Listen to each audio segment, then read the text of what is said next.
everyone, and welcome to Your Creative Journey Live. Good evening. My name is Kevin Gregg. What's your name, I'm, Paul? I'm still Paul. Of course you are. And we've got an awesome guest with us, artist, painter, illustrator, just so much to unpack. Jeff Watts, welcome to the show, man. Yeah, Hi. thanks for having me. It's great. Oh my gosh, this is going to be fun. Hey, good to see you guys. We've got to say hello, as always, to all of our good YouTube folks. I'm getting used to this now, Paul, where I'm like literally like going, I'm going to do it without the glasses. And then when it's time to read. Dude, I got mine. I got mine ready to roll here too. I'm telling you. Yeah. Well, Paul, are you at the point yet you don't do glasses at all? I've always, that's the funny thing. I've always wanted to wear glasses, and Yes. everyone in my family has horrible eyesight except for me. Including your brother? Including your brother? Yeah. You lucky dog. Yeah. Well, Seriously. who Mine didn't knows? go until just recently. Then it just went overnight. Well, for me, it was one of these things. It literally hit when I was about 38. I was reading a novel one night, and I was like going, why is it so dark? Why is it so dark? And so it begins. Yeah. And then I got the 1.5 readers, and then it was like, oh, hey, even though he doesn't need them, he's going to wear them. No, Good. There you go. no lenses, but Looking good. Sharp. Props. Hey, let's say hi to all of our YouTube folks. So glad to have you guys here with us every night. Hi, Angelica. Kelsey's there. Christina, Dory, Diana. Who else is on there? Meryl. Meryl just celebrated a birthday. Happy birthday, Meryl. Meryl, love her dearly. We've known Meryl for years from the Disney stuff. She and I exchanged some stuff. Meryl used to celebrate her birthday the entire month of April when she used to come down to Disney. I mean, why not? I kind of miss it. Hey, we've got a lot to get to. So if anything comes up during our conversation tonight and you have a question for us, for Jeff, just write it out in big capital letters and I will try to incorporate it into the show. So there you go. Diana says, lucky Paul, I am blind. My glasses and contacts have to be in or I can't see. I get it. Jamie's the same way. Dari's there too. All right, let's dive into a little audio podcast. What do you think? Yeah. All right, here we go. In 5, 4, 3. Hello, everyone, and welcome to Your Creative Journey. My name is Kevin Gregg. And I'm Paul Carganilla. And we want to welcome you to the show that is designed to help you get your creative work done. Whether you're a singer, writer, dancer, artist, actor, musician, magician, what else could they be, Paul? Professional sleeper. Train pusher, okay, snake milker, dog food taster, odor judge. I actually did research this week and found these are actual jobs that people have. Okay, did you just say odor judge? Odor judge, like a smell, like a smell judge. Correct. Okay, all right, nice. Well, no matter what it is that you do, we're here to help you with that creatively, so that you get the work done. Yep. So glad to have you with us. We've got a great guest with us tonight. I'm actually going to read part of his biography because this guy has got it going on. Joining us tonight is an artist with an extensive career as an illustrator, oil painter, and teacher, Jeff Watts. He's worked in the movie industry. He actually became an easel painter, which led him to create his painting studio that's known as Watts Atelier of the Arts. Let me tell you some things about Jeff. His oil paintings have won numerous awards, including first place portrait category and second place landscape category from the Artist magazine, 2 consecutive second place awards at the Salon International Exhibition, an honor award and an award of exceptional merit from the Portrait Society of America. His work has been featured in Southwest Art, American Artist, Art of the West, Western Art Collector. I could go on and on and on. He holds a membership in the Portrait Society of America. Welcome to the show, Jeff Watts. Hi. Yeah, thanks for having me.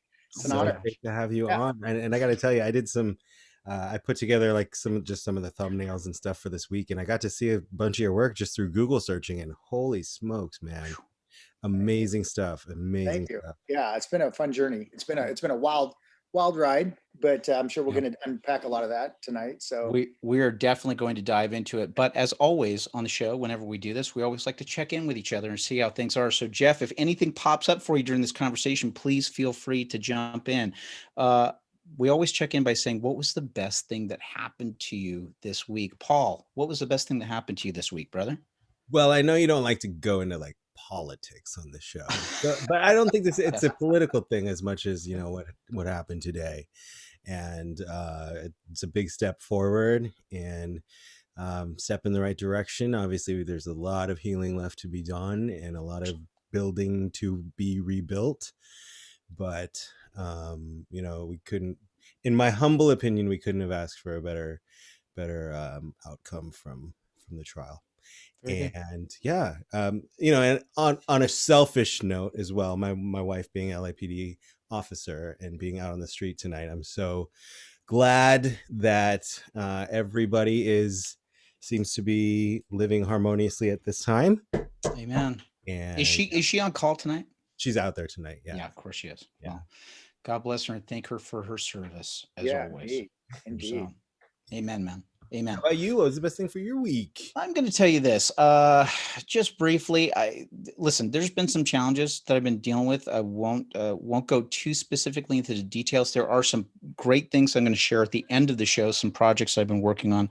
I will tell you this, selfishly speaking, my son Duncan gets ready to go back to school next week. So I'm very grateful for that. It has been a challenge this last year, doing a lot of Zoom teaching from home, especially when you got a son with autism, which is like, how do we juggle this? But you know what else I'm also super grateful for?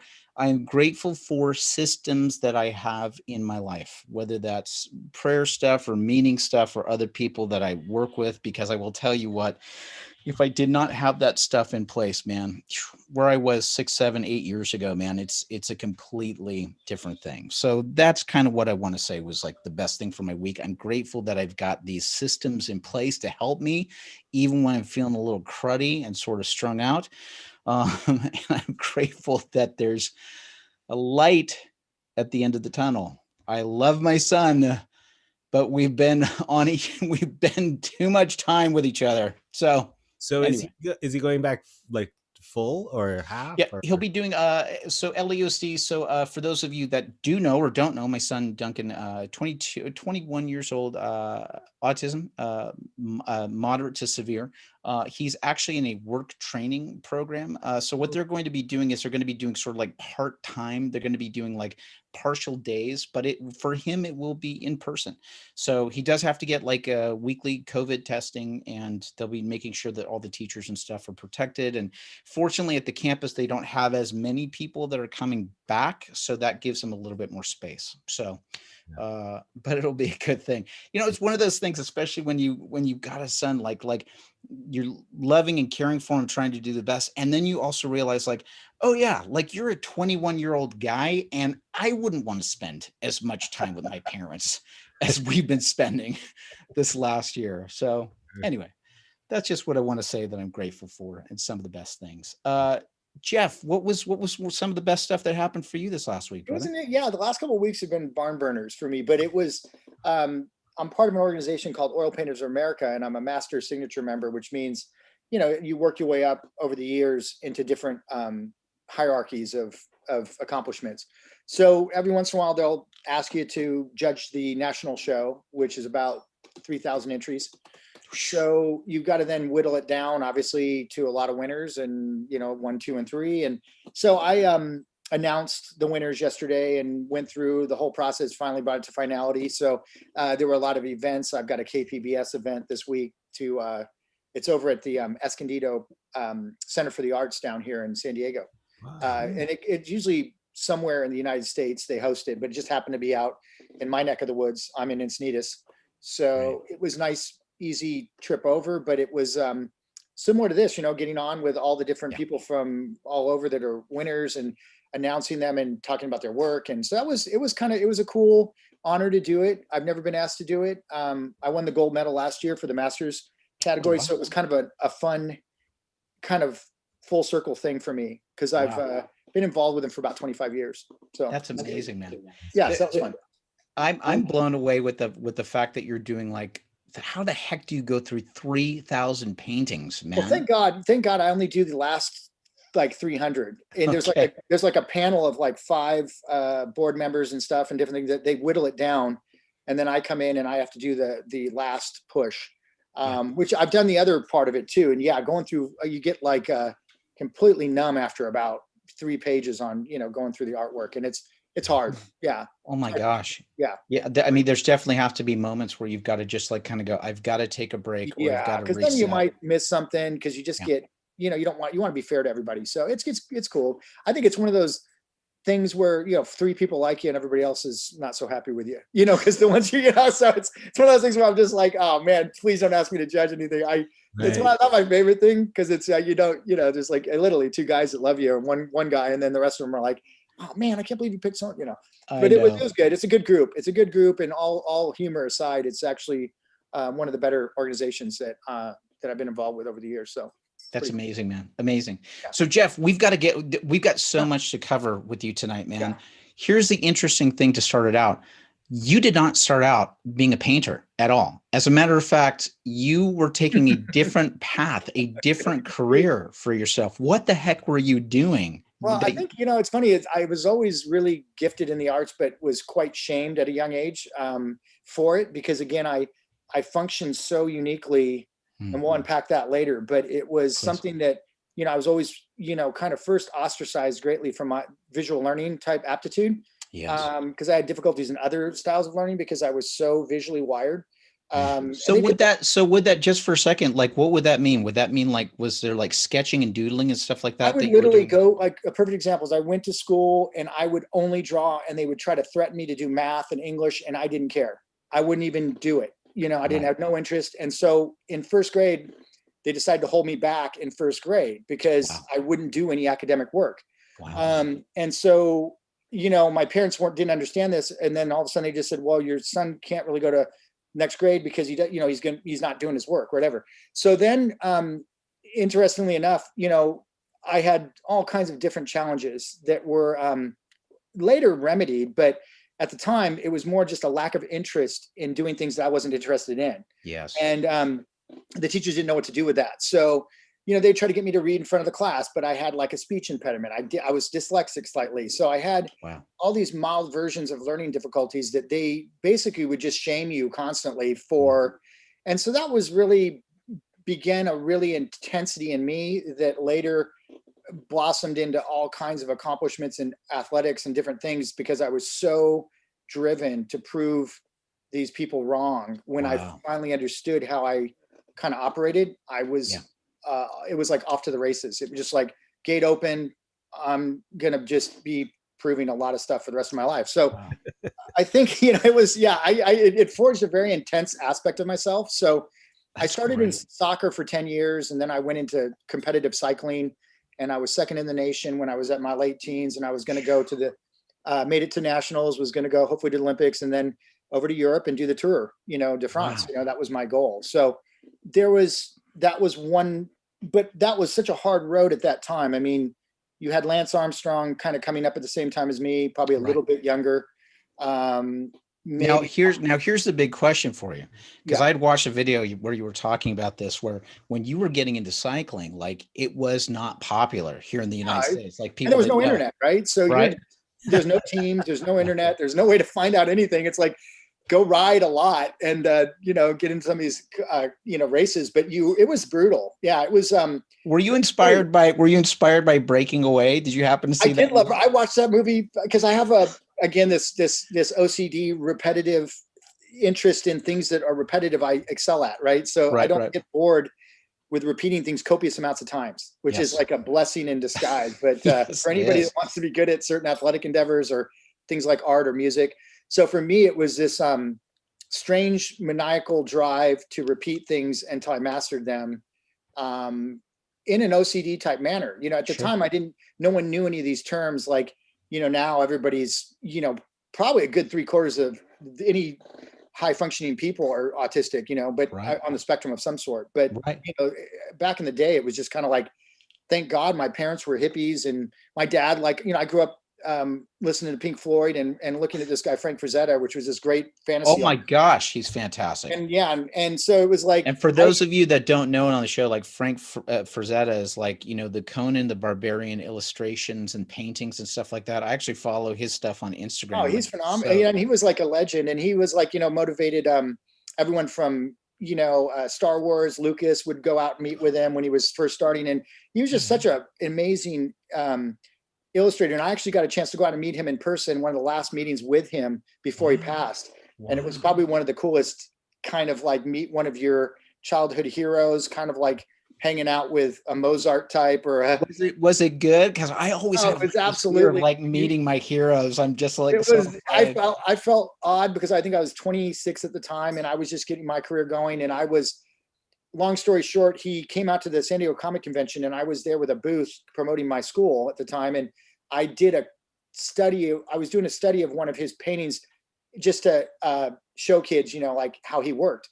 And he happened to be there, and he never goes anywhere. So it was like someone said he might be there. So I thought, okay, I'm going to set up so where if he comes by, and sure enough, you know, he has an eye for really, you know, the good looking women, and my wife's really good looking. So I saw him over there, and I said, go get Frank, go, you know. So she wrangled him. He came over, and he spent about an hour with me, just matter of factly talking to me about my work and stuff. And here's like one of the greatest influences on so many people. And he said, you know, you should come out sometime and visit my museum. He had a museum for his work. And I was like, I'd love to. So we started kind of interacting, and I took him up on it, and I did a flyer, because again, this was no pre-internet, pre-anything. So I went out there, and I was broke at the time, and it was the best experience. I spent literally probably a good 24 hours with him. I mean, like full day, watched movies with him, had dinner with him and his wife, sat and looked at all of his work. It was just like getting to sit down and have a casual conversation with your hero. Wow. And he was so much cooler than I had, because, you know, sometimes you'll get the person will end up just disappointing you greatly. That's right. But he was like just such a amazing individual. And it was one of the best experiences of my life as far as meeting one of my heroes. So I've had some really cool ones, but that was one that was just like, man, for the book. He's famous. I'm so glad you got that experience, man. So what happened with you as you were going on here you are on this training circuit and like literally going this professional route. And then what happened to you? Well, I didn't realize, you know, again, the intensity that I had kind of created from those early years of kind of, I guess, a really slow start in certain places, right? So all of a sudden here I started getting this idea that, okay, if I work really hard and I have this weird ability to concentrate in certain ways that is unusual, I can really excel at certain things. So I started noticing a pattern with the things that I would get good at were very repetitious in nature, you know, that most people would bore too quickly to get really that good at. So I think when I started that path, it was really more out of kind of a frustration with or a drive to prove myself. And I liked physical stuff because when I paint and things, it's very cerebral. It's very interior, introverted type time. I need to spend a lot of time by myself. So I like people a lot too. So I would want to be social. I'd want to go out. So athletics really became an avenue for me. And I actually shut out my art for a good, I don't know, probably 10, 12 years. I barely did any because I was so lopsided in other areas that I felt, and I think I still am unpacking some of that there's parts of me that I think I put in place at that time that were, it's interesting because I had such a fertile imagination, but then I became a very technical learner in art, you know, so I became a masterful technician. Yeah. And that's why I became a great teacher. I think a really good teacher. Right. But at the same time, it was just this odd combination of personality traits that were kind of, you know, opening up, and it was like peeling an onion, so to speak. And I'm still peeling it. I'm still like just this last year. And well, you know, I had some huge epiphanies at 50. I just turned 51. So, yeah, I still ride, I still compete, but yeah, I overtrained. To make a long story short, I trained so hard that my parasympathetic and sympathetic nervous systems flipped. And so my body was eating its own muscle because there was no fat left to actually process. So I was Wow. training so hard. And then all of a sudden I would be in class and all my muscles would just cinch up and they wouldn't release. And I couldn't even hold my pencil was just like my grip. I couldn't let go of it. So I went into the sports medicine center and they deal with a lot of Olympic athletes and stuff. And they put me on all these tests. And the guy said, you know, your heart's world class, but you're so overtrained. Don't even go to nationals. Just Wow. don't even go. And I just made nationals, even in that state. Wow. And I was going to, that was my shot. I was 17 years old, 16 years old. It was my window. And he said, basically, you're gonna have to stop probably for 2 to 3 years completely Oh and then my rebuild gosh. from there. And Wow. it was like that, all the dream just gone in a second. And all the years, all the hours. And I So didn't what really, happens to you in that moment once you have that? I still don't think I buried it somewhere. I don't think I fully ever processed it. I think there's still aspects of that need to be healed from. But I remember at that time I was, I think, going on almost 18. I think I was 17 going on 18. Mhm. And my dad was president of the Society of Illustrators in San Diego. And there was this really famous artist that came down. He would bring artists and I would go out to dinner with him because, you know, he would host them and they would come and speak and, you know, do things. And so I went out with this one guy and I said, you know, where would you go to school if there's anywhere you could go? And he was from the Chicago Art Institute, which was a very famous art school. And he said, there's this little school in LA. He said, I don't know the name of it, but it's producing the best people I've ever seen. And so my dad called some of his friends up there. He had gone to Art Center and he said, there's this guy out in San Fernando Valley that teaches this really obscure old classical style of painting. And my dad knew I wanted to be a painter. And I was so naturally, so this was my revisit back into art. It was like, okay, I blew my chance in athletics, you know, my window. So I took all that intensity, all that training, all that I learned from that. I found this little school and I just literally hit the ground running with the same intensity. And I was working professionally maybe a year later in the movie industry, 2 years later, and I was doing storyboarding. I was working on, you know, movie posters and movie stuff. And I was just like making a lot of money. And I was like 20 years old. But I didn't want to do that. I just wasn't, that wasn't I wanted to be an actual fine art painter. I wanted to paint what I wanted to do, lived where I want to live and make good money doing it. That was my goal. What was the challenge specifically, like with the storyboarding in the movie poster stuff? Was it just like you felt like you weren't really having much of a say, or was it just like, no, we need you to deliver? Well, there's a saying at the time, they would kind of consider you a wrist, if that gives you any idea. Basically, you're a gun for hire, right? It's just, you know, do the job. It's almost like being a crew on a sailing ship, right?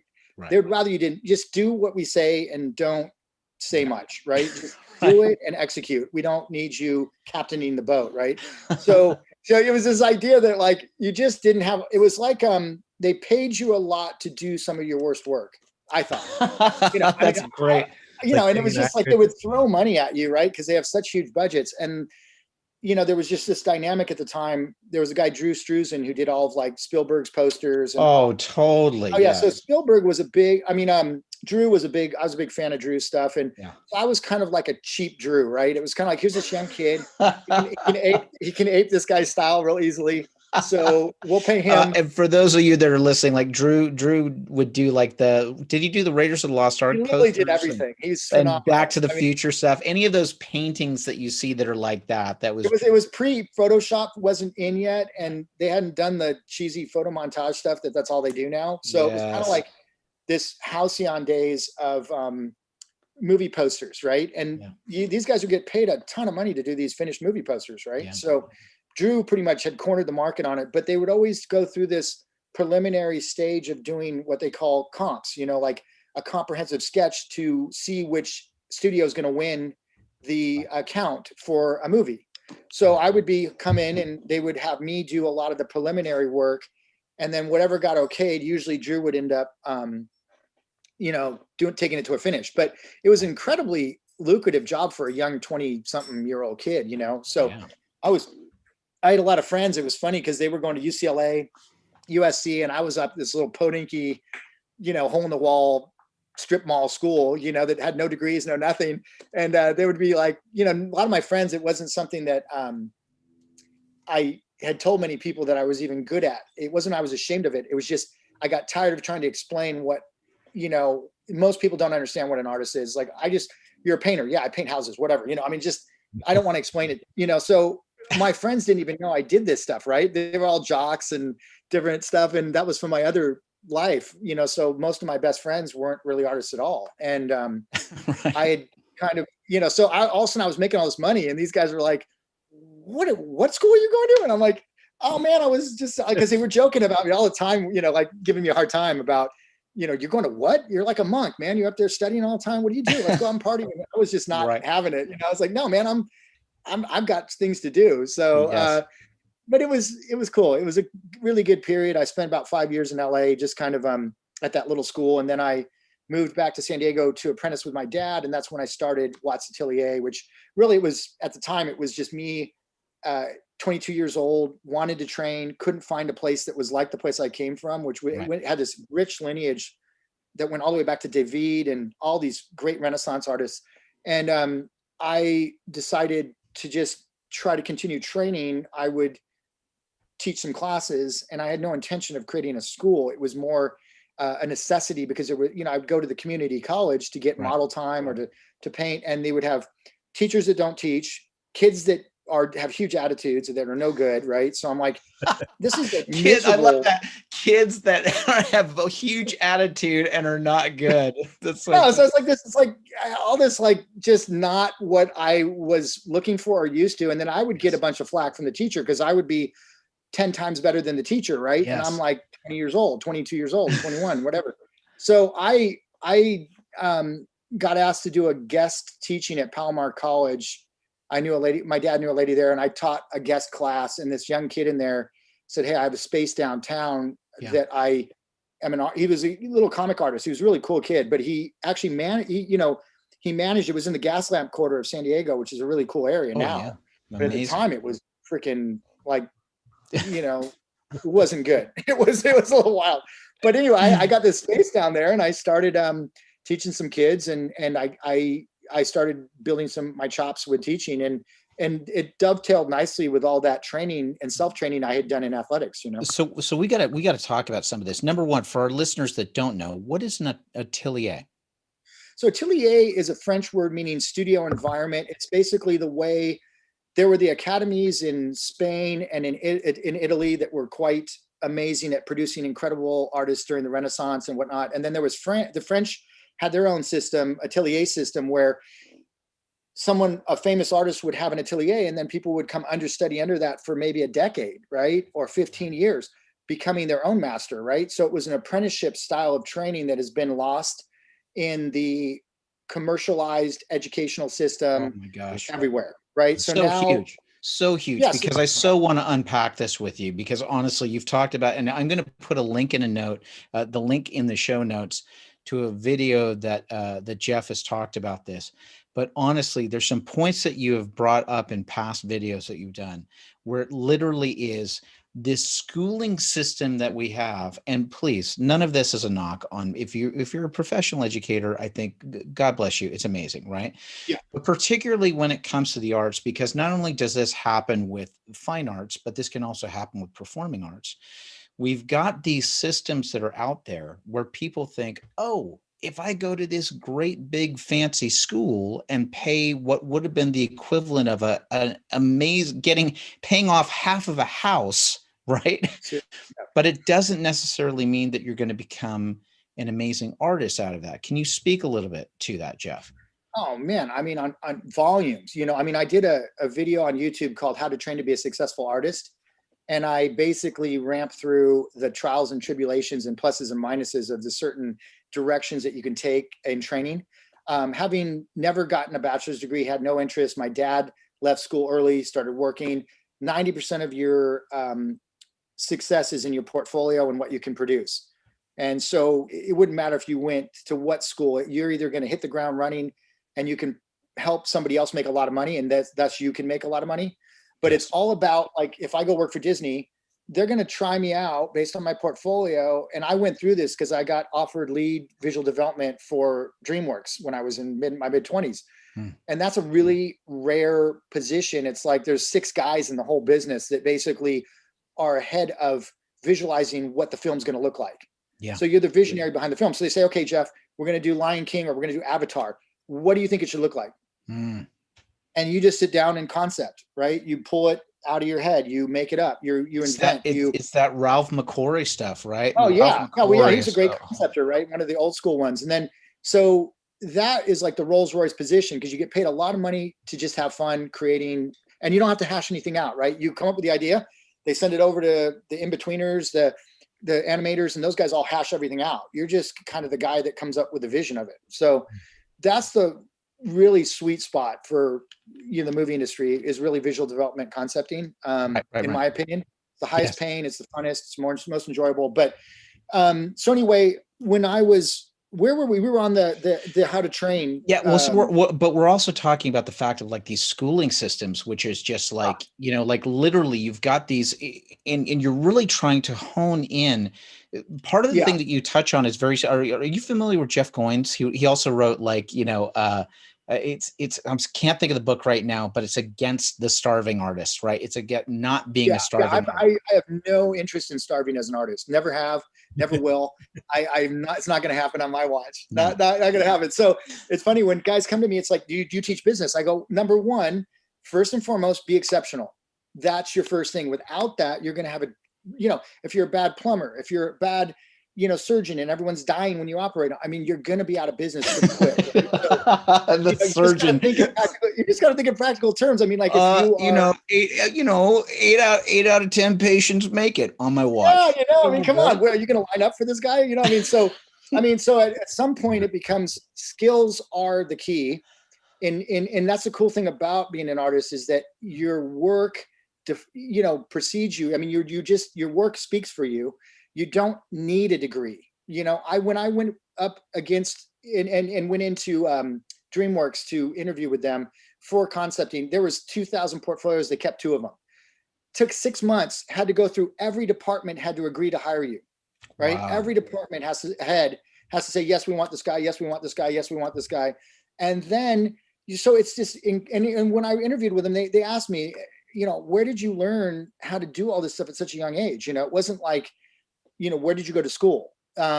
Because I didn't even have any computer background or any degree at the time. And I was good at selling myself. I worked as tons of freelance, tons of different clients. I'd taught, I'd done all these different things. So they were just very fascinated by, and I told them where I went to school, and they said, oh yeah, we know about that place. But it was never any kind of like, there was never prerequisite. No. They never cared, really. No. They just they want your skills, and they want someone. They don't care where you got them, really. They're just like, the proof is in the pudding, right? It's like, what are you doing? I have to tell this to people that are writers or actors or anything. It's like, you want to write, you want to act, you want to direct, do it, especially in this day and age. I mean, I get it in terms of fine artwork, like you've got to log the time and do this stuff, but there's no reason why you shouldn't be logging the time. Like, do it. And that's the thing, is sweat equity is 90% of it, right? You've got to sit down, self-educate. You've got to think outside the box. You've got to understand. And this is what is challenging sometimes with the younger generation right now, is simply, it's a new generation of where you were kind of brought up with nobody left behind. Everybody gets an award, everybody's, and I don't remember that, and it doesn't work that way when I got out there. So, but it was more like trying to encourage people to take that leap of faith, but also do it in an intelligent manner. Don't just throw a Hail Mary, up and hope somebody catches it in the end zone, right? It's like, you look at these schools, and I say that there's like a rite of passage to become a professional artist. There's numerous ones. Number one starts with where you get educated and making that decision intelligently, because these big company schools have a lot of money behind their advertising, right? And they're good at advertising, and you don't know until you come out and run into someone like myself or a school like ours, where it's just completely skill development 100%. Nothing else matters, right? So you could take head drawing 10 times, 15 times, and you're going to need to. In an accredited school, you're only allowed to take that class once because you'll never graduate. Otherwise, they can't get you out of there in 4 years. That's So right. you're going to come out with a Cliff Note skill set, right? That just is not even close to intuitive. Speed's not going to be there. Efficiency's not going to be there. There's no way to take those skills and apply them to an industry where you can consistently deliver the goods and then make somebody a lot of money so that you can make decent money, right? So Yes. if Disney's making 30 billion off of a movie, I'm making 300 grand a year. That's still good money for me, but I don't expect to make the 3 billion, right? Or whatever, Right. 30 billion they're making. You're They're right. Disney, right? They built a brand, but they need guys like me Yes. to produce do what they do. Otherwise they have nothing, right? They need guys working in Imagineering. They need guys, doing their theme parks. So I always tell people, how could you not make a good living as an artist? Everything Right. you wear, everything you live in, the houses, the cars, everything is designed by the video That's games, correct. the movies you watch, anything entertainment driven. It's all got to be laid down and formulated by someone visual. Yes. I mean, every freaking thing that people enjoy, without it, labor and humanity would perish, literally. Yes. There would be no point in anything. I mean, could you imagine that if we had a world that didn't have that thriving, that life, that creative imagine the stuff. pandemic without the entertainment value of whatever, and people would have gone bonkers. I mean, they were going bonkers anyway. And we had all these different avenues. Video games went through the roof. I mean, I know I got a lot of guys at work. A lot of my students work at Blizzard and Rockstar and places like that, and they go into that industry because it's very fertile and it's multi-billion-dollar industry gaming, video games, right? No doubt. And that all has to be concepted and designed out. So it's just fascinating to me, like when some parent comes to me, and I spend a lot of time really talking to parents, and I take it very seriously. Not every kid that comes to me or person that comes to me, I am totally like, yeah, you got to go for it. I say, be careful, be intelligent. Anyone can learn how to be a really good draftsman, which means to be able to draw well, or painter, to be magical, like a Frazetta, like a Sargent, like these great artists. That's something of, I don't know if it's genetic as much as it may be. The magic is what you would call it. Right. It's not something that's really should be taught. It's something that is part of that individual, and it won't even be able to be recognized, in my opinion, unless they're really well trained. Mm-hmm. You have to have the vessel has to be really well prepared before you're even going to know what kind of true genius you may have, in color, composition, concepting, invention. I could just, so many different areas. Here's a curveball, because we were talking about before we came on here. You sort of describe yourself as like a little bit of a hard teacher, tough as nails teacher. Tough love. Tough love, right? Have you ever had the situation, and I say this because of like the American Idol phenomenon that you would see with like William Hung or anything like that. Have you and it's like literally people that think like, I'm amazing. Like have you ever run into that? Yeah. I mean, it's just, delusions of grandeur, I mean, Right. and sometimes, there's an old saying that, well, I can't say it really because it's something floats and, crap floats. You can say crap. Yeah. And cream rises, right? So a lot of times on the surface, you'll have the illusion of a very successful person. Now, this is where it gets interesting because I'm a commercial artist, right? I've monetized my gift to make a good living. Yeah. And I don't see any real problem with that. I've struggled at points in my life with the full extent of that, but that's more of a spiritual type dilemma, That's something within me. Do you mind unpacking some of that? Like, why not, man? You're here on the show to talk about it. I'm an open book. I'm cool with any of this, but for me, I think that whether the spiritual aspect. So most of my life, I've strong-armed the universe to manifest and make a living. Right. I've pushed my way through with intensity rather than consciously co-creating with it. Right. Okay. Because when you're an artist, whether you're a musician or gifted, whatever, it moves through you. So to claim it as your own, or to actually, if you talk to any really good artist, they're going to say, it just came to me in the shower, or it just kind of flowed through me, or whatever. I just wrote that song in 30 minutes, whatever, or it just came like that. Sometimes I call it like left field thinking. I've had these moments where I'm just walking along, you just go, oh, that totally, thank you, God. Like that came out. Or just, so when you're thinking about like how you are creative and why you're creative, and you're unpacking that with yourself, because it's a journey towards self-awareness and self, know thyself, right? Right. How are you going to be impactful with your work if you don't fully understand or at least appreciate the magic in it, right? Where it's coming from. So when I think that, the spiritual aspect to my life has always been a huge factor from a very young age. I grew up in a family that was quite open to anything and everything as far as beliefs, right? It wasn't like I didn't have a set structure. It was up to me to find that structure, which actually was, a wonderful way for me to go with my mindset. I would have probably bucked a lot of the more mainstream, just because it wouldn't have resonated as much with me, so art to me is my kind of religion. It is kind of my direct connection with source, and so for me, when I work, it's kind of interesting, because people would say, do you visualize? Like, I was trying to figure this out. I go, when I close my eyes, I don't see very clearly anything. So, which is very strange, right? You would think that being a really good visual artist, I'd have an incredible ability to fabricate imagery, and it's very fuzzy. It's very ethereal. It's very nondescript. So when I bring that forth onto a canvas or a drawing, and it's very accurate, or even more accurate, and it's a magical, weird, it's almost like I said, it's like Braille. So like, I'll go look at a great painting and I'll get a feeling from it. And then when I'm painting, I'll have a similar feeling, knowing that I'm going in the right direction, but I'm going by feeling more than I'm going by what's in my mind's eye. Wow. So I paint a lot in a very, I don't know if this is unique to me or other people. It's not a lot of artists really, at least that I've known, that wrote books on painting or anything.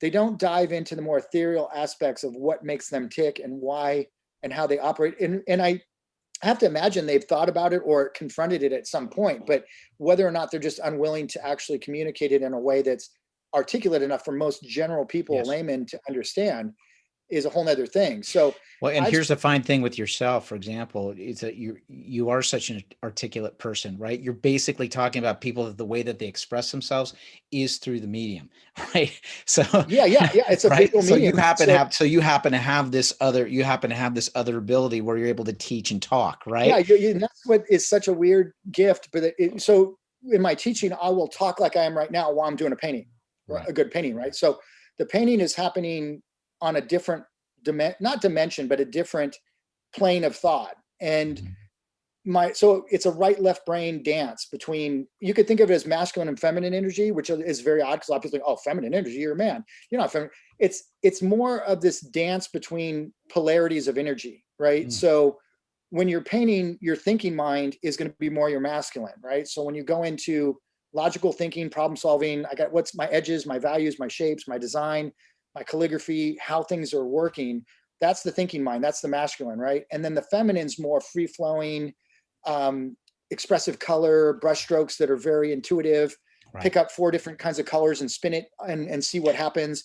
It's more expressive, right? So a good painting to me, is a dance between these two paradigms: thinking, feeling, feeling, thinking, thinking, feeling, feeling, thinking, constantly dancing between the two, and being able to poetically ride that wave and direct it, and then also know when to get back and let whatever it's coming from do its thing.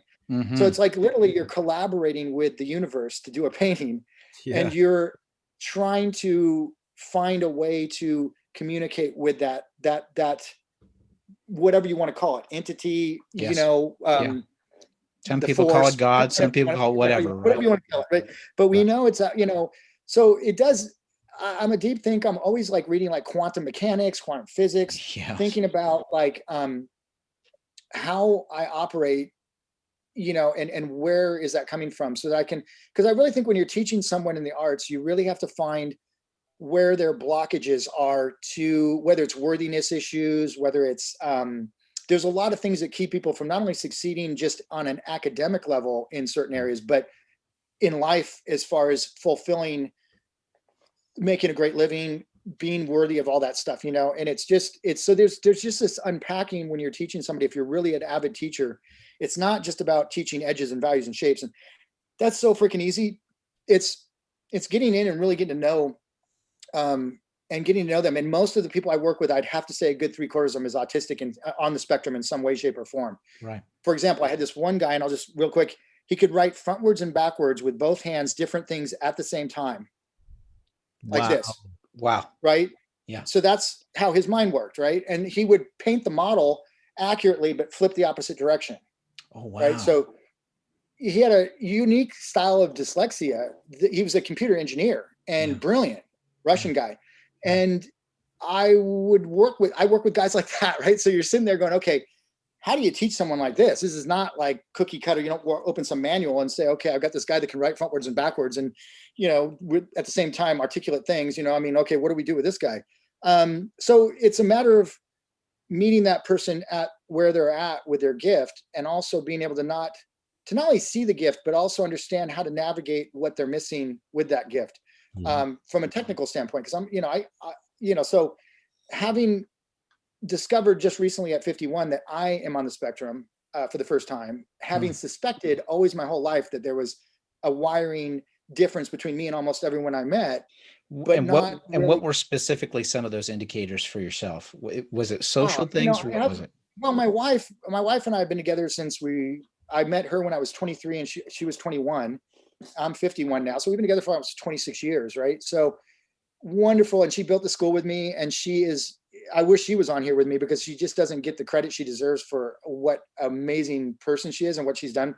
We built this together literally from scratch as kids, right? So here we are now 30 years later with this business that's just crazy, but really, really amazing. So what happened is she would recognize I have certain, and I'm just unpacking all this because I want to get to the highest level of artistic expression for myself, not necessarily to make more money, to anything, just to see how far I can push my abilities for myself only. And that's kind of where I'm at in my life right now. I'm at this unique position where I don't know if I'm going to have to really pedal my wares much more to do what I do. I can just sit back and say, I can do whatever I want. Now, what is it you're going to do? So it's a weird position to be in. It's actually terrifying, probably one of the most terrifying, right? Because you can't blame your art directors. You can't blame your career. You just got to say, dude, you can do whatever you want, and you can do it as well as you want. Now, what are you going to say and what are you going to do? And it's like, holy, there's no excuses anymore. Oh, shit. But anyway, when I found out, I think it was just certain blind spots. And I started noticing at my teaching where I went through a very tumultuous period, kind of a dark night of the soul, which I think most people go through it in one shape or form or another, but artists in particular. Yes, always, continually.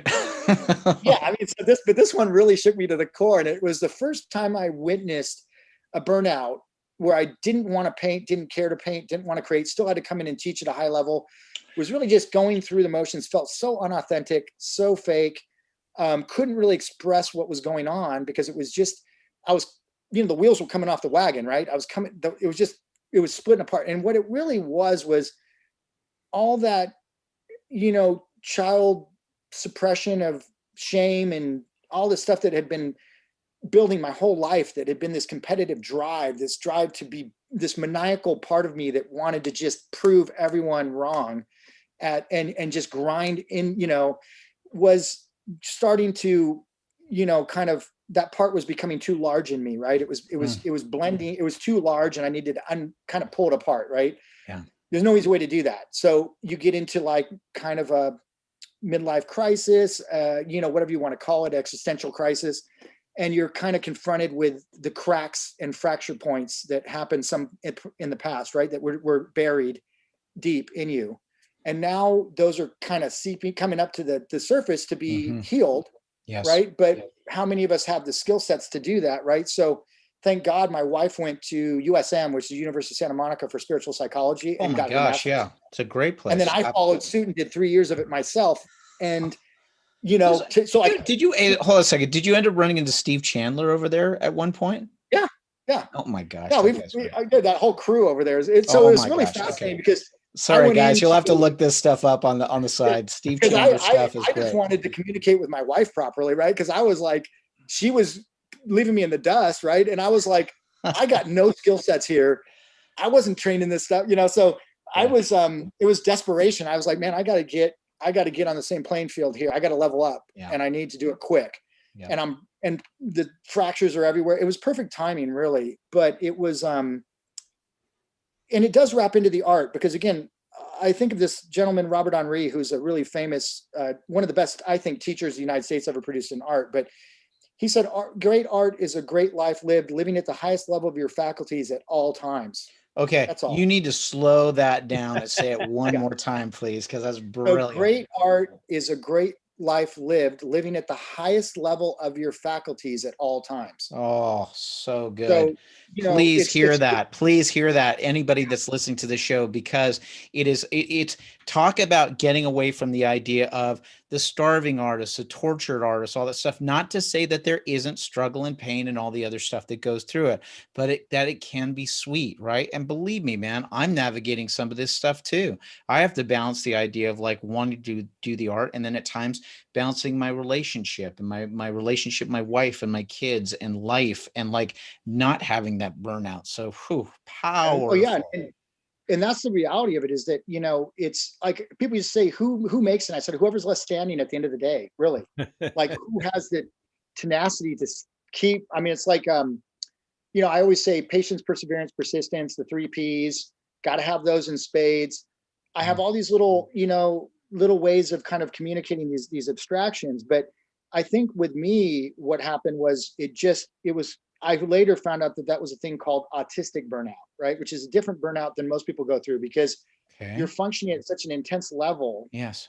Because of your wiring, and you're not aware of your wiring, right? Because I was very subtly autistic. I would have to say that unless I mentioned it to somebody, no one would know. I hid it from my wife for 26 years before she was like, there's something that's just off. Yeah, just a little. You just don't, right? whenever we're in these situations, this And always happens. And it was, you know, it was a way to defend myself, because of this sensitivity that I had, extreme sensitivity.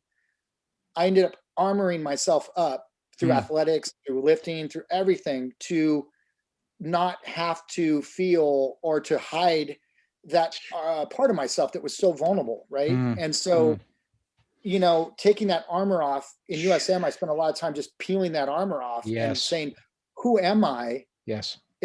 Who am I if I'm not an artist, right? Like, I have associated and written this narrative that's so powerfully strong at my core level, that if I was to remove that, who actually am I? You know, and that's a terrifying question to ask for anybody who's associated with or completely bought into a narrative. Yes. I am this. I define myself as this, right? It's the it is, right? It's the difference between you are who you are. You're not what you do, right? I mean, that idea of like there's a whole pure layer of yourself underneath your ego and everything else that's just absolutely perfect as it is, right? All of us. Correct. And yet we've got this baggage that we carry this backpack of crap with us our whole life, right? Just like, I remember this De Niro, I can't remember what movie it was, but it was where he was like, it was an artsy film, right? But it was, we watched a little clip of it in USM, but he killed his brother, right? And he had to carry his armor, and he was so guilt-ridden about what had happened. It was like a kind of passionate. Is this in The Mission or something like that? Is that what it was? The Mission. Where he's climbing up the rock and slipping and all this armor on him, and he finally makes it to the top and drops it, and he thinks the natives are going to kill him, and they actually start laughing, and it's just this big, but it was just this amazing armor that this baggage we carry, right? That we have to at some point start dropping off those rocks. Otherwise, the rocks get so momentously heavy that they just crush you under that. So so the artistic journey is really, it's the hero's journey. You know, it's Joseph Campbell. It's the Star Wars, Luke Skywalker story. It's the story that every culture in the world tells. And it's that losing yourself somewhere in the middle, and then having to spend the rest of your time finding your way back to. So like, I feel like in my life right now, I'm trying to find my way back to that little kid that loved art in the first place, that then commoditized it and turned it into a driving force to prove oneself to everyone that, I'm not broken. I'm not this. I'm actually brilliant. I just, you don't understand the way I function, So I kind of hacked it It's so awesome, Jeff, that you say that, because like literally one of the things I do in my life is I'm always trying to honor 8-year-old Kevin. Because 8-year-old Yes, Kevin in third grade was like doing stuff and writing and art and doing all this stuff and just like, yes. And the world kind of dumps on you after a while. And it's it'll getting beat it back. out of you. Yeah, Yeah. it's getting back to that pure form. And that's not about being a kid, being stupid, but it's about taking that wisdom that you have and that It's that boldness that you have. it's the inner knowing of, 5-year-old knows what they want to do already. Mhm. I mean, a young kid already knows, and we just, it's like, if you don't fit into that paradigm, they just beat it out of you, right? It's kind of like, hey, it's time to get serious. The arts are for when you're young, and they love it, and they actually they confuse you because they're so all about letting you do it, Yep. right? Oh, play and draw and do all this stuff, and this is great. And then all of a sudden you get to an age, you go, no, no, no, no, no, no, no, no more of that, right? That's not that, and you just get shamed, and then it just I'm boom, gonna and then you again, spend the rest of your life trying to again, unpack that. no insult to anyone that's teachers on here, but I will say this in general. Recognize that the current schooling system that we have right now, especially with a lot of the bells and the systems and all that stuff, it was a product of a lot of manufacturing plants. Like a lot of that stuff, it came from, that's where a lot of the school systems came from. Because when you're talking about late 19th century into 20th century, the idea is like, let's start getting people into a system so that they're spending a day and they know when breaks are and when bells are and when lunch is, so that when they're done, and what we're doing is that we're basically training workers to get out into the workforce to be in these factories. Nothing wrong with factory stuff, but that system was created for a certain time period and for a certain way. Now, that's not to say like everybody's special. And so, I mean, they are, I don't want to Yeah, say yeah, like, yeah, I don't yeah. want to treat everybody like snowflakes, right? Like everybody's walking on eggshells. Don't bruise their ego. I get that. Okay. But the other idea with this, especially what Jeff is talking about, and going back to the thing with the Atelier stuff, is like getting to this idea of like, what are the kids' skills, passions, the things that they can grow in and train. And I love this idea of like being the apprentice into the journeyman, into the master. You know what I mean? Like, But I mean, in turn of the century, late 1800s, I mean, to be a brick mason was a respectable job, right? yeah, I mean, anything that was craftsman driven, people spent their whole lives becoming craftsmen. And now nobody wants to spend more than 10 minutes. It's like spoon yeah, fed everything. Everything's just injected. It's all so easily accessible, but nobody wants to put the sweat equity in to master. Well, not nobody, but like I built our program for people like that, right? So our online program is an online atelier, right? So we have a streaming version, we have an online version, and a brick and mortar version. And each one of those are different paradigms of teaching that can reach different people in different scenarios, right? So the atelier system was replaced after the French Revolution, and everything that was, when that happened, they got rid of everything that had anything to do before that point, right? They got rid of their educational system, Hmm. and the ateliers went away. And since then, we've never seen work of the caliber that was done during the Renaissance during that period, right? yes, Because the yes, training broke down, and then the government came in and subsidized the educational system, changed the way it was taught. You no longer could spend 15 years in school. You needed to get in and out with your masters, which is I can't even believe they use that term. So, I mean, I know it's terrible, but right, right, it's like, master of what? You haven't even done anything yet. I right, mean, right, it's right, like, right. I mean, so I do have a difficulty with that terminology, Of course, but of it's like, course. but, and again, it's just is what it is. It's like there are so many good teachers that are hamstrung by the bureaucracy of the environment with which they work. It's not their fault. It's just, but that will beat the love of teaching out of you, right? So for me, I built my own school, and because I wanted to keep the government as far away from it as possible, because I felt Get like I was the one. that. I think I have a better decision on how I can run it than, Yeah, unless you can bring in John Singer Sargent and Michelangelo and these guys and put them on the board. I right, don't know how you're going to tell me to do what I do any better than I do it, right? right, right. So I just want to be able to, and the public, that's what's the cool thing about the private sector can really pick up the slack for a lot Yeah, of stuff, right? If it's allowed to. of But course. it's a different way of thinking. It's a Yeah, very progressive way of thinking. champion a lot of these charter schools and different things that are coming around. High School for the Arts, I would have loved something like that, where you again are nurtured into your gifts rather than forced into everyone becoming an accountant. I have no interest, like train B's leaving the station going, give me a visual problem, I'll ace it. I did terrible on the SATs because it's all built off of stuff that I don't even care about, but I don't. And I went through calculus, I went through all that stuff, right? I got pretty high, but only out of just, again, the scare tactics and the fear tactics that they use in order to get you to learn that stuff, right? And I remember I asked in my senior year, this was the most brilliant math teacher. I was in calculus, and I asked the guy, I said, when am I ever going to use this? And he's all, never. He's all, gives me something to teach on this date, and there you go. And unless you're going to be an engineer or this or that, you're not going to use this stuff. And I said, good, I'm done. No more math for me. I'm done, man.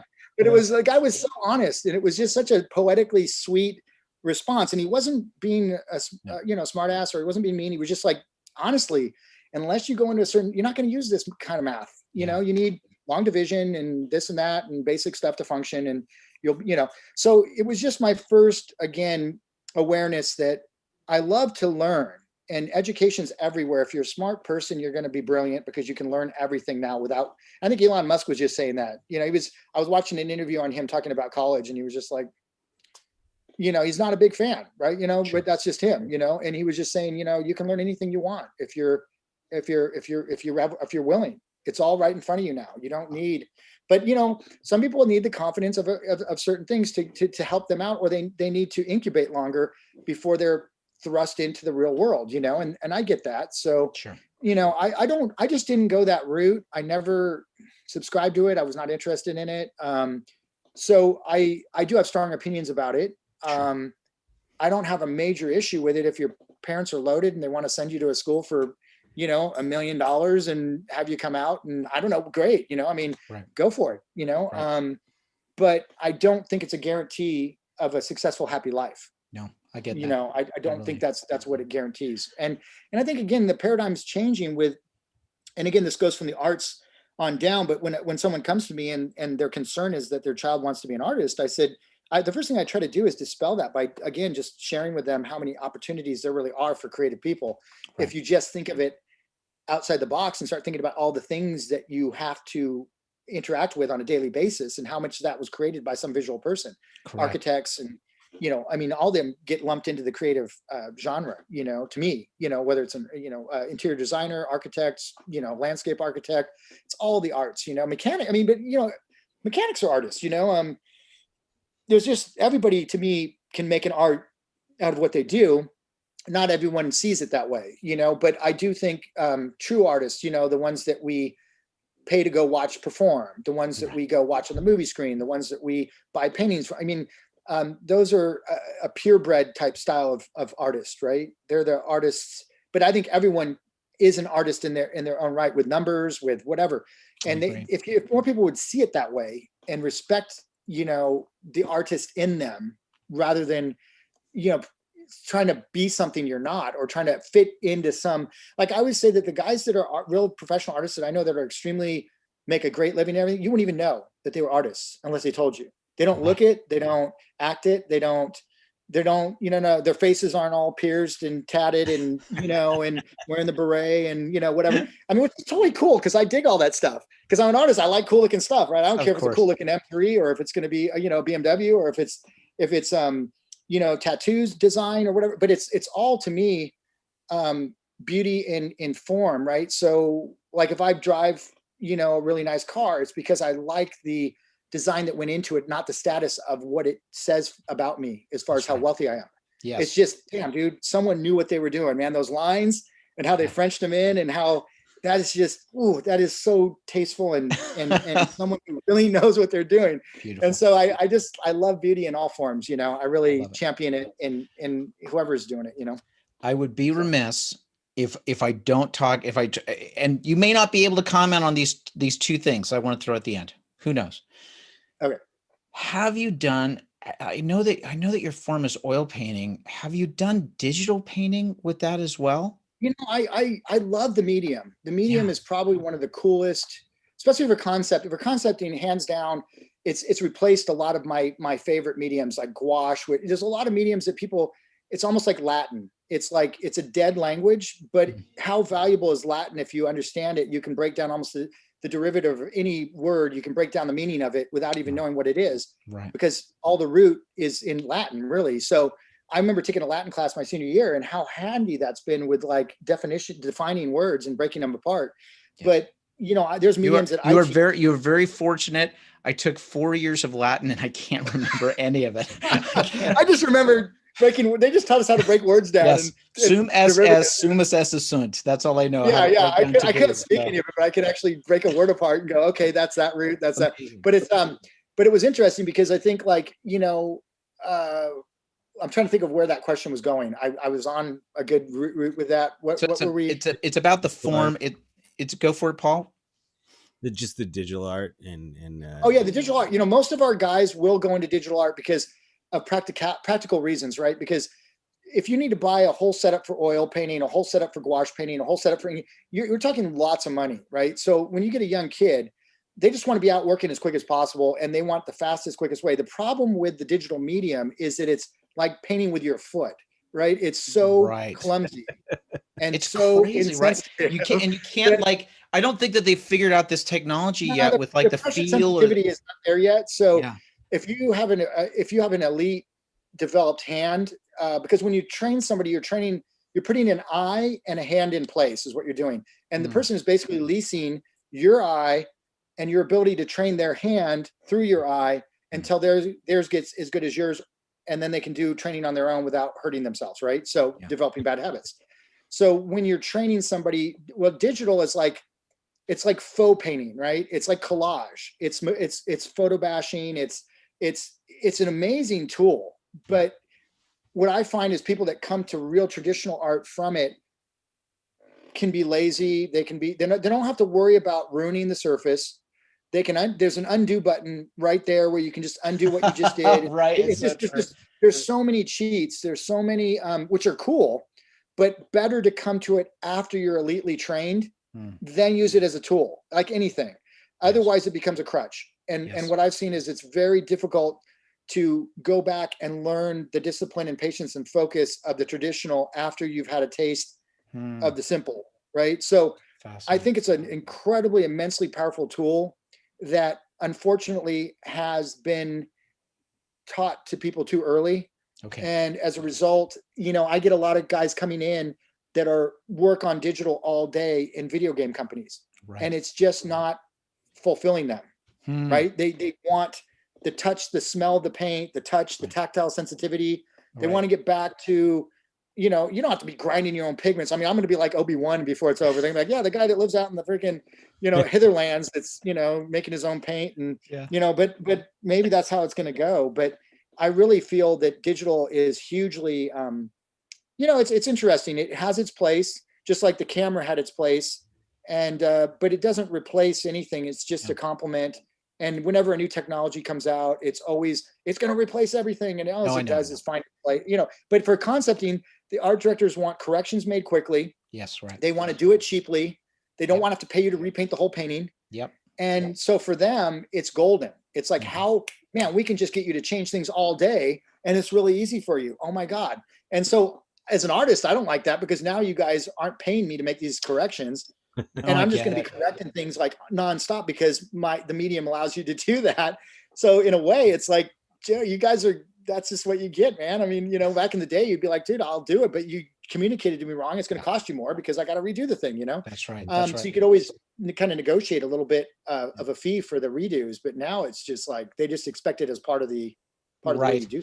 It's interesting, right? How things get mainstream that way. It's just like, oh, how do we cut costs more? And yet when you're cutting costs, and also, brilliant. I mean, brilliant for those guys. And it is a brilliant tool for conceptors and visual development people. I mean, and artists, and now you got like, NFTs, right? Now this is exactly what I wanted to talk to you about as well, which is like, don't even get me started. Now, hold on. I do want to get you started. For those of you that don't know, we're talking about NFTs, which are non-fungible tokens. So it's basically like thinking about like a Bitcoin or something like that that's online. What's happened lately, and you can expand on a little bit, Jeff, wherever I get this wrong, but there have been some artists that have taken, now I don't know if it's happened with physical product yet, but we're seeing it happen with digital product, where there's digital paintings that basically you create a digital one of a kind certification on it. And because it is a one of a kind algorithmic thing that's attached to it, it is its very own unique thing, and it has this value. And there's this artist, what was the name of the guy that made the like People. what's his name? Beepo, is that right? People. Beeple. Yeah. He basically cleared like $6 million in a weekend. 69 million. From one digital art piece that he had. So it was a big collage. Yeah. So I mean, Beeple's Paul's looking at that going like, how do I start making NFTs? Right. Yeah, exactly. No, but I mean, it's going to be huge. I mean, NFTs for things like ticket sales, right? Like, you've got Mark Cuban big on it, right? Because, he owns a sports team and he wants to, cut down on people scalping and doing ticket scalping and stuff like that. So it's basically blockchain is now going to allow these non-fungible tokens to be, you can't argue. It's like, there's no third party. You're the owner of this and you own it, right? So that's it. Like they look at the algorithm and all that stuff, and they say, nope, this is it. It's the one of it, right? Yeah, so that's it. It's irrefutable. It's yours. You own it. Nobody can argue it. So it's going to be huge. Yes. And I'll give you an example of, for example, I'll give you an example on another side, which is like, there's a podcaster that I was listening to basically put out like a one of a kind unique speech that he did right here. It was probably like a 15-minute thing. And through Ethereum, which is one of the cryptocurrencies, basically sold it for $8,000. Like, you know what I mean? Yeah. Like that sort of thing. So that unique. It's an amazing opportunity for artists. And I think it's going to be a game changer for any creative that wants to own their rights to their own content. And so you're just seeing, I am very fascinated by the whole crypto sphere because it is going to literally revolutionize every aspect of our lives. And it's already happening. Yes. And it probably will be faster than people anticipate. But, and so I think being forward thinking as an entrepreneur, I always have to look at the trends. I remember when I did my online school 15 years ago, there was nothing in the online realm of people putting on an online membership program 15 years ago. No. And I remember I did it after 2008, more or less, because I went into that with basically my butt in the wind, right? I mean, I almost collapsed my whole business because it was all brick and mortar. And I had I just bought a building for our school, and the whole thing was linked together. And it was just this domino effect that I was like, I got to diversify what we do into a larger, more diversified thing. So I set out to take all of our 20 years of curriculum and put it in video format to start teaching people all over the world instead of having to just rely on, San Diego County. So it was a brilliant move, but it's looking for those. It was funny because probably 6, 7, 8 years ago, I told my wife, I said, it's going to be a pandemic or it's going to be something like that. Right. And I just felt like, I thought it was something like Ebola or something, I mean, there was all these different things going on and you thought, there's so many people and there's so much movement. It's going so fast, and so when I was doing that, there were a lot of naysayers that said, that's ridiculous. It's not going to work. People are going to just hack it, steal it. And it was all these different things, but it really saved my butt. But it literally allowed us to move through the pandemic with I wouldn't say ease and grace, but with grace, right? Yes, and it was all that hard work. But so I think looking at what's going on now, you would be a fool to not acknowledge these NFTs and what's going on, even though they've been completely blown out of proportion, as everything is when it first comes in. Sure, everybody and their half brother gets in on it and starts doing Pokemon or freaking whatever. Yeah, it's the dot-com boom, right? It's like all of a sudden it's just like, everybody's in it and I just get this stuff. But you really do have to educate yourself. And for anybody that's listening to this that isn't familiar with blockchain, Bitcoin, Ethereum, NFTs, I would highly suggest to do the research on it, because like what Jeff is talking about, it truly is a revolutionary thing. I would say honestly at this point, it's like the next internet. It's like that. It's going to be that thing. It'll be as big as the internet was when it came out. Correct. It's just the internet of value. Correct. Where when they came up with the original, they didn't have that. There was no value built on it because no one thought anyone was going to transact on it. Right. And now it needs a base layer, financial layer put underneath it because, you know, it's just, that's the way technology is moving with artificial intelligence. Everything, computers now need to be able to probably interact with the financial system, which is terrifying to think, but it's all coming, you know? So anyway, I think for me, being an artist is like being a forward thinking, open, you know, you want to embrace change. You know, you live in that realm where a freelance illustrator, a freelance artist for a living, nothing more terrifying than that, right? It's just nobody's going to bail you out. Nobody's paying for your health insurance. Nobody's doing anything, right? And you're going to be responsible for all that. And you get freedom with that, but with freedom comes responsibility. And so when you're training anybody out there that wants to be an artist, really spend some time. Like if your parents really want you to go get a degree in something like, I don't know, business, finance, like marketing, you know, even videography, things that you can learn that are tangible, that can help you in your career. But I wouldn't probably promote going to a regular school for painting, drawing, things that require massive amounts of repetition to get good at, because you won't be allowed to do the repetition simply because of the structure of the entity will not allow that. So there's no way that I can think of that you can get good in an institution that's 4-year accredited in the arts the way that I understand it, because of that simple fact. And that would be the deal breaker, that why nobody can come out of it phenomenal. I mean, just, you know, you might, like, if I went to Art Center, they'd be like, and it's a great school for car design. It's one of the best in the world. I love it. But if you wanted like to take with one of their teachers, like I had one teacher there that I wanted to take with, I would maybe get that teacher 6th semester, 8th semester once. I need that teacher for 3 years every day. Yes. To really get something out of them. Right. And it's just not enough. But if you allowed everybody to take with that one person, everybody else would be out of work.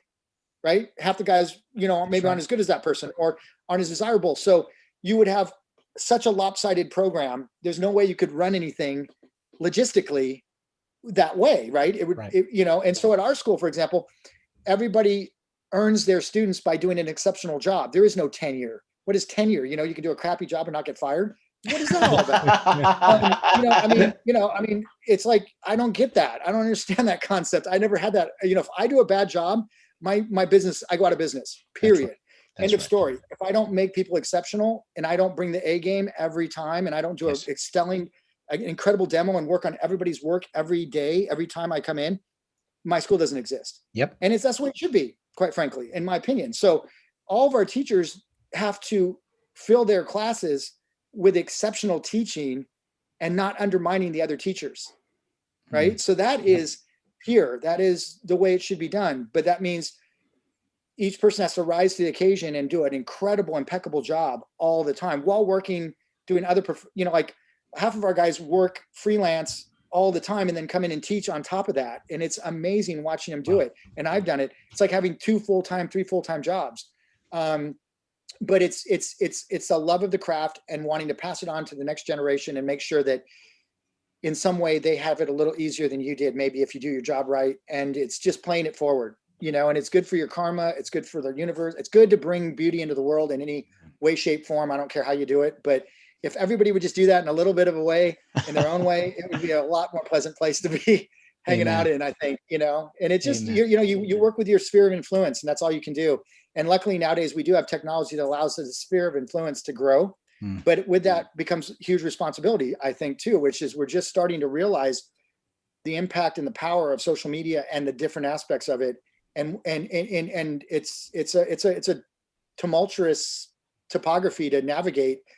And I think we all have challenges there that we're going to have to face in order to up level as a species, right? And it's got to happen quick. So I think, you know, we're all being called, and I felt like the pandemic was a bit of a Mother Nature just kind of giving us all a time out and saying, you're going to sit in your room and you're going to think about it, right? You're going to think about, very good. The whole planet's going to think about what's going on, what you guys are doing, and you've got a chance to level up. Next time it won't be so pleasant, right? Because Mother Nature will thump you, and man, it's just wait. I mean, it could get rid of us in any time it wants, right? So we need to just really, I felt like it was an amazing opportunity to level up. Yes. We're all being called to do it. And yes, it was frustrating. Yes, it was, I mean, I was with it with everybody else, but I really let my art anchor me. Yeah. And it was funny. I used to tell people I would do a thing called Watts Weeklies where I'd come on every week and just a little motivational speech like this to pump everybody up, get them up for the game, keep them in the game.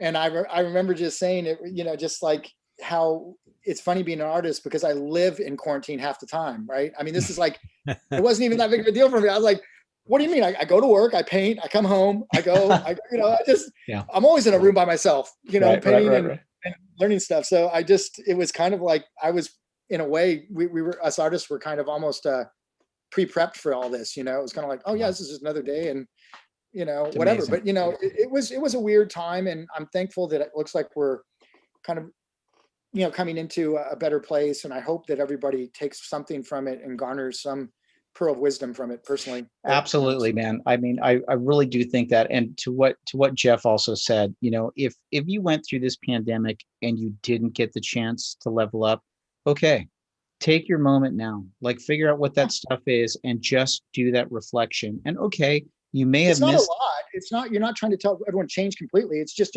think about how you want to show up and what's important to you, and for your kids and for yourself, and then, just a little bit of introspection, a little bit of time with yourself. I know that terrifies a lot of people, and it is hard work, but it is the real work. I mean, learning to be by yourself, in yourself, with yourself, and love yourself for all the stuff you have to go through in this in this earth school or whatever you want to call it. But It's so that earth school is so right on the nose. It's just a big school down here, and everybody's kind of mucking around trying to figure it out. But there's a lot of great people and a lot of great resources in a lot of great areas. Speaking of great resources, where can people find you online? Where can they find out about your school? Find out about your stuff? www.wattsatelier.com. Watts, my last name, Atelier, Atelier, which is French for, again, the Atelier. And it's, we have a YouTube channel that's very robust. We have, been meaning to get really rolling with it. I mean, I got like 100,000 people on there. You got a good amount, but it's not like that big for YouTube. But that's all right. For, we used to do Friday Night Lives. I'd come on and we just do free content, and so there's a lot on there if you want to kind of tool around and just kind of see how we present information, what we do. That's a really rich area of free content. And then there's the online school, which you can get through that website. It branches into 3 different entities. There's streaming, there's online, and there's in person. So we'll probably start our in-person school back up, I think, August. 10 people per class, very small, and we're just gonna take it back to a more intimate level and just have some fun with it like it was when I first started it. I love it. We're going to, in the show notes, Dari has let us know in the comments that on Instagram, you can find out that we've tagged Jeff's school as well. I'll put it here in the YouTube comments in just a second. It's on the Your Creative Journey live podcast post that's there. And also I'll put it in the show notes as well. Paul, I see that you have your glasses on. Any closing comments for you? I just love, I know, Paul, we didn't give you any room to breathe over there. No, so much of what you said was just like blowing my mind, and I'm gonna have to listen to it back because like you're brilliant and you go through it all of it so quick. But some stuff that I always say, and just you said it a lot better than me, is just like, and we've said it before on the podcast, nobody's gonna, if you're an artist, nobody's gonna look at your resume and go, oh, you went to that school, you're hired. Like, it's all in the work, and it's all in, I love your whole regimen of just like making sure the work is honed, and the work is the best, your best foot forward every time. And that's how your success comes. I love what you said about, the universe speaking through you, through your art, and how it's a dance with whatever the creator is, while you're creating. And because that's what it feels like when you're in the purest form of it, whether you're a writer or you're a painter. It doesn't matter. It's all the same. Time flies, because it's just like, this is what I'm here to be doing, and I'm doing this dance with the universe, and this is what my heart's fire is burning for. So I love that. I love so much of what you said, and I just appreciate you being on the show so much. Yeah, I loved it. I mean, I love to get to talk about this journey, because I I really feel like, for a long time, I thought teaching for me was simply something I was doing before I got to what I was really going to do. And it was always like, okay, I'm going to be, go back into concept. I'm going to go back into the industry. I'm going to go back into galleries. I'm going to do great paintings. And I started just recently, it just dawned on me that no, you're doing what you're supposed to be doing. It was like, it didn't get the memo. It was almost like, but it was like a karmic debt or something I needed to pay, it was really odd. It's like I came in with a certain combination of qualities that was perfectly designed to do now what I've been doing. And it took me a while to wake up to that and go, oh, that's why I'm the way I am. Of course I had to be that way. There's no way I would have been able to do that. So I'm starting to be a lot more compassionate with myself and actually, champion and acknowledge the aspects of myself and the parts of myself that I'm discovering on a daily basis now, weekly basis, yearly basis. And it really is like, I'm asking myself now, midlife, like, hey, what is this second half going to be about? Is it the same driving, maniacal part of you that you're going to allow, or is it going to be a more elegant, beautiful, poetic dance? Because the first part was just trying to learn how to dance, the first half, and now the second half is just let's show up and let's do it with some panache, right? That's wonderful. I mean, let's have some fun, because I'm just an intense dude. So for me, it's like trying to like just get back to that childlike enthusiasm in the kindness with yourself. It's just, so as an artist, be kind to yourself, because man, there are a lot of tough taskmasters in you that will drive to get you good. Yeah. And it can be a double-edged sword. That drive can also backfire. So just be really respectful of who you are and what makes you who you are, and just champion that, because sometimes the people that are closest to you will be the ones that are the most difficult until you make it. And then everybody is there to say, oh God, I knew you were going to make it. It was great. It's like, where were you when I was down in the mud, for 10 years, like slocking around in my freaking basement or broom closet or whatever, trying to, and all of a sudden, everybody, oh, I knew you could do it. Well, you get so angry at that point. You're like, but no, it's good. It's good. It's good stuff. And thank you guys so much for allowing me to come on and share a little bit of my my journey with you guys. You bet. You have been an amazing guest. Thank you so much. Please make sure that you check out Jeff's stuff. We'll put the links in the show notes for it. Speaking of doing other stuff, Paul, what's going on Vaudacity Network? You've been doing a whole bunch of different stuff. What's coming up soon? Oh man, it's been such a fun ride. We've had programming every night for like the past 7 weeks. So we're on a pretty crazy streak and I'm loving it. We got something different every night right here on the network, from dance workouts to improv shows to variety shows, music hours. So check it out this Saturday night on the Variety Show. We're featuring the music of Elvis. So come on by if you're an Elvis fan. I dig it. Go over to vaudacitynetwork.com to check that out. And guess what? I'm going to let people know since we've been doing this during the pandemic, Paul and I started this show, almost a year ago. We're on episode 42 right now. We're now coming to you every other week, but we've also been doing other stuff. Paul's been doing his In the Cove stuff, which has been amazing, doing some music stuff. I have started a side show that I'm announcing here tonight. Yes, it's again another iteration of the Kevin Gregg Show podcast. I started the original Kevin Gregg Show back in 2009. Of course, your creative journey takes care of a lot of the stuff that we do when we're talking with creatives. The Kevin Gregg Show, it now happens 3 times a week in the mornings, 7:30 a.m. I'm going to put a link in the comment stream to it.